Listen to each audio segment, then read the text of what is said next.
Okay, so another one of our hosts on this show has expressed a very interesting idea, this new political ideology that he's starting to create. Yeah, Dan here, by the way, if you couldn't already tell. Well, we're all tired of the same old liberalism, conservatism, centrism, libertarianism, socialism, anarchism, communism, and, of course, cubism. So I don't quite. What does it entail? Well, maybe this name will ring a bell. Departmentism. Does that give you any ideas? Should I be frightened? No. No, not You frightened. should be fine. Okay. Just a little overview. Even with presidents and democracy, it still feels like an oligarchy.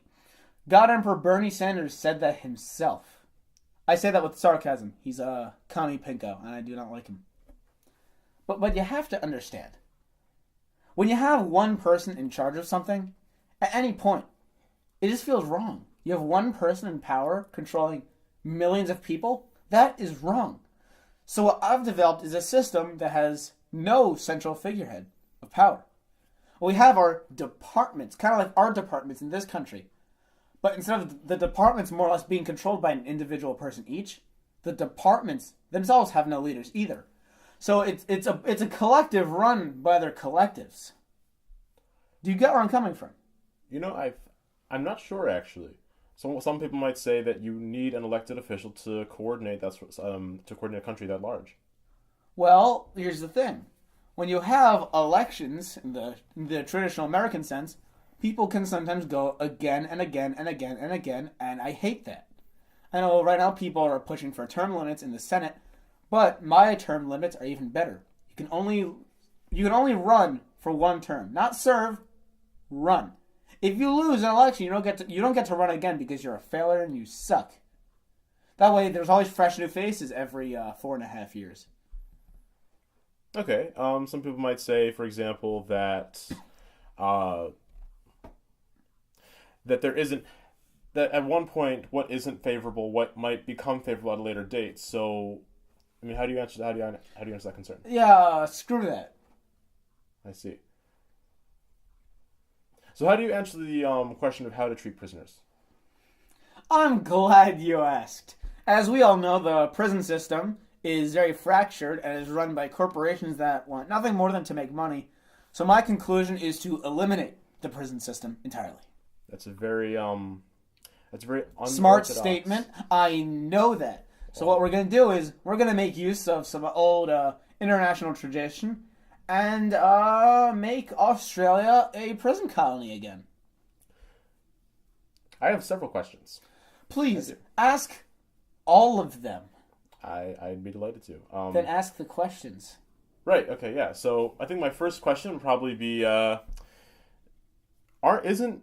me if I'm wrong. Aren't people already using Australia for other things that aren't prisons? A lot of it is barren. We can take over that. Well, some might say the same thing about Utah. Well, most of Utah, part of Nevada, I mean, Alaska, the northern bit. friends, that's a compelling point. But the thing is, Australia is huge. We can fit lots of prisoners in there. We can establish like multiple prison cities within Australia. You can't do that with Utah. Okay. I guess my question is why you'd want to remove the jurisdiction of American prisons from America. Takes up too much space, costs too much money. We're essentially outsourcing prison.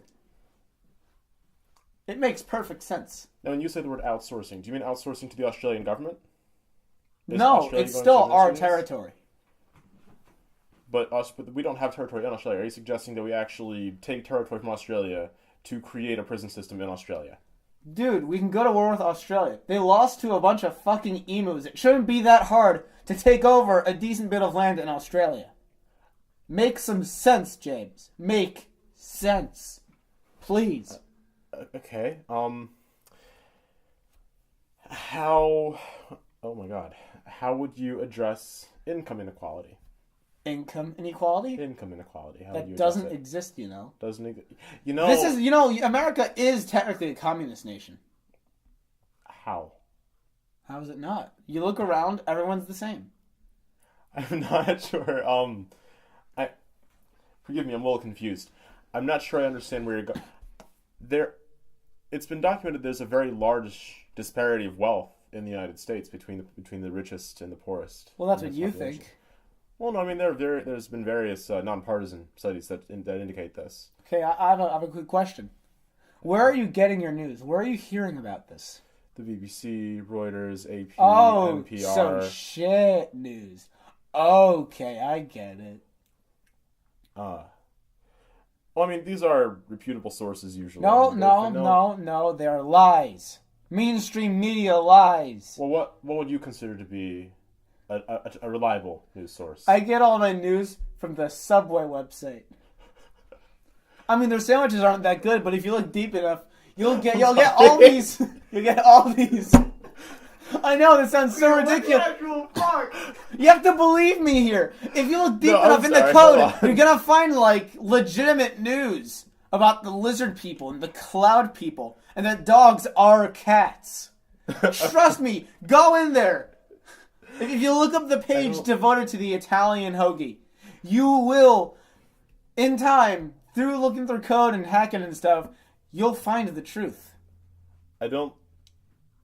That actually brings to another very pressing concern that is in the United States, really in the world, as a matter of fact. What is it? There in the world nowadays, and in the U.S. as well, there's a labor shortage of workers in IT. How would you go about resolving that? We cut all the other jobs so that while we're not actually making more IT jobs, the proportions of IT workers to the rest of the working population is significantly greater.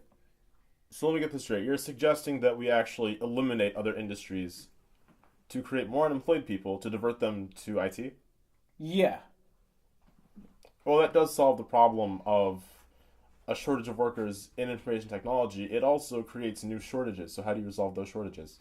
The thing is, that wasn't the problem you're presenting. Well, no, because it does generate a new problem, though. So I suppose indirectly that is a question that I'm posing. How do you resolve that in turn? You got any other concerns I can talk to you about? I suppose one could argue. Yeah, I'm sure I do. Trans rights. The LGBT rights as a whole. Civil rights. Let's just go civil rights. Yeah, we got no problem with that. We have no problem with that. Departmentism is not against anyone. Unless they're not departmentists. Yeah. We welcome everyone, except the cloud people and Asians. I should probably call my. No, I'm kidding. We welcome cloud people. They're fine. And Asians, I like them. I like the Asians. That's true. They have some of the best food in the Western Hemisphere. It's really great. What was one of the concerns I was going to? Yeah, how would you address environmental legislation? I mean, a lot of the United States has been heavily criticized for exiting the Paris Agreement. I mean, how would you resolve that? You know what? Hold on. You know what compost is? I do, yes. It's like, trash that's turned into trees. Yeah, it's waste made into fertilizer. You know what we're going to do with all those people whose jobs we're eliminating? I'm very frightened, Dan. I'm very frightened right now. Human compost, baby! We're going to make trees from the undesirables in this country. Well, that's certainly one way to solve a problem. I'm wondering... Damn straight it is. Actually, yes. No, but see, I think... So here's the question. You mentioned that these future compost piles, shall we call them, that these people are actually going to be deemed undesirables. What constitutes an undesirable? What separates an undesirable from, shall we say, a desirable? That's up for the government to decide. Except IT workers. You have to remember, as you yourself mentioned, and I confirmed, IT workers are immune to this. They're like literally like only slightly less powerful than the actual government. Okay.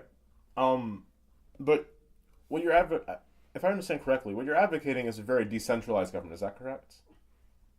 Maybe. I mean to say that you're trying to move as much power as possible from a single person at the top of a sort of pyramid, if you like to call it that, down more to a series of organizations with no leaders themselves. I would say the opposite, because what you're suggesting is that there are states' rights. And under departmentism, there will be no states' rights. And can you guess why? No, I'm sure I can't. Why? Because under Departmentism, there are no states. We are America now. There are no United States. Because as you can see, we're really not that united. Please, tell me what is similar between Vermont and Utah. Common language. Besides that. Common religious heritage. Not Common quite. national history.